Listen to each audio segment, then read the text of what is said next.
Hey guys, I hope you enjoyed my video that I put up recently where I gave you kind of a list of 10 movies that I think got unwarranted R ratings. Ironically enough, today I'm going to start with the review. I'm going to give you 3 reviews today, but I'm going to start with the review of a movie that is PG-13, but once I tell you what it's about, you're probably going to wonder how it ever got away with that. My Demon Lover. So My Demon Lover was made in 1987 and stars Scott Valentine. It's okay if none of you know who that is. I really don't know who it is either. And he's a bum. He's a bum in New York. He's one of those guys who you see playing, instruments on trains and subways and stuff, trying to make money. He also has a really big problem. There's this girl that he likes, and she kind of likes him, and they get together and they start getting all hot and heavy, and then the audience finds out, that he turns into a monster every time he gets turned on. Before I say anything else about this movie, if I just gave you that plot description and you went, wow, that sounds really stupid, you're going to think that the movie's stupid. The movie never gets smarter than its premise.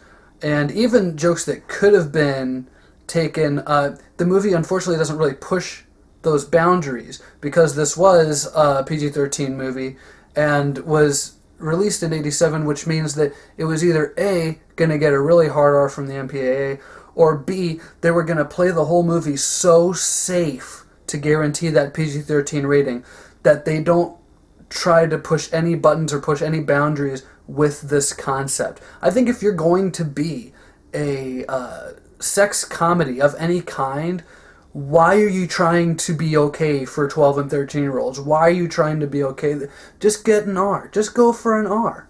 Now that I got that rant out of the way, let me get around to the movie itself. The movie, like I said, stars Scott Valentine. It also stars Michelle Little and Robert Trevor. Like I said, I don't expect you to know who any of these people are. This is the first movie I've reviewed on here where I don't even really know who any of these people are. Just because they're unknowns, though, doesn't necessarily mean that they're bad. I mean, the acting's pretty average here. The script is really weak, though, as I said. Every joke in this film, especially the jokes around the monster transformations and the sex gags, are really, really timid. It was almost as if a virgin wrote this screenplay. Some gags don't even make sense because of it. Like, there's a gag toward the end where the guy has to turn into a monster, so he has to have sex with someone, and it is one of those infamous 80s, they still have all their clothes on and are just one's on top of the other, and you see it at a distance, and it's supposedly they're having sex, but I have no idea how they're actually doing it. The negatives aside, because I don't want to sound like I'm pounding on this movie too much, this really isn't a great movie. It isn't even really a good movie. But if you can accept the fact that this is a gimmick, this is a gimmick film,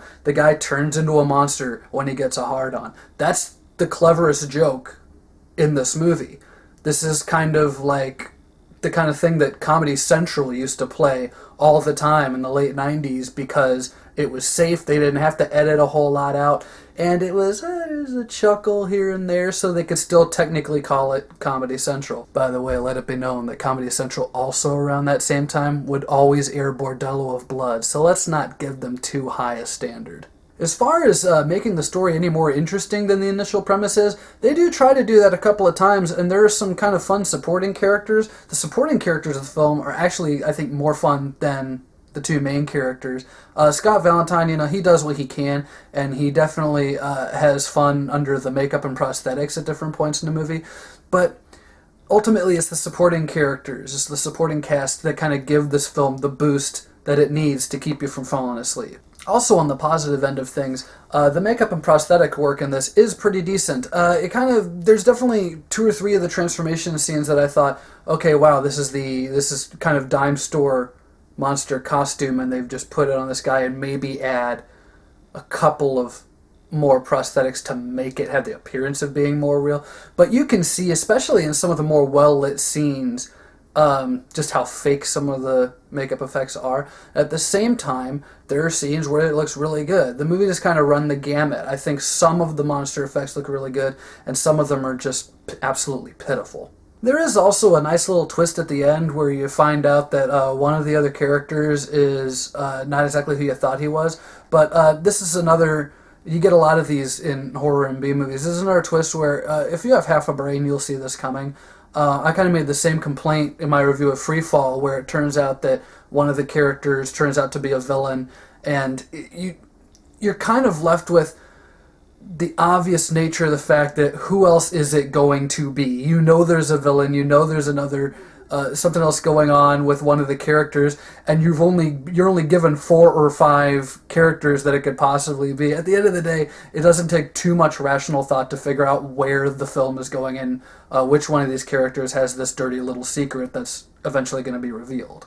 While I don't necessarily hate this movie in any regard, it really is weak. It's a weak entry. There isn't a whole lot in this that's going to, shock you or make you think, oh wow, that was great, I never saw that coming. This is kind of one of the more bland horror comedies of that era. I'm going to go ahead and give My Demon Lover 2 stars. I don't think there's anything necessarily horrible about it, but there's a lot of other movies that you could watch other than this that are going to have better jokes and that are going to be a little raunchier. Obviously, you've got to be in the mood for a raunchy movie, otherwise you wouldn't even consider a movie with this plot. And like I said before, with a movie that has this kind of storyline, it is far too safe. It is far too timid for me. So that's my review of My Demon Lover.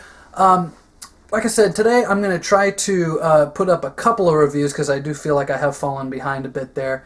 And also have another couple of video blogs, another ratings blog, and still my blog on gore and film that I'm still working on, but that's unfortunately being kind of a pain in the ass right now.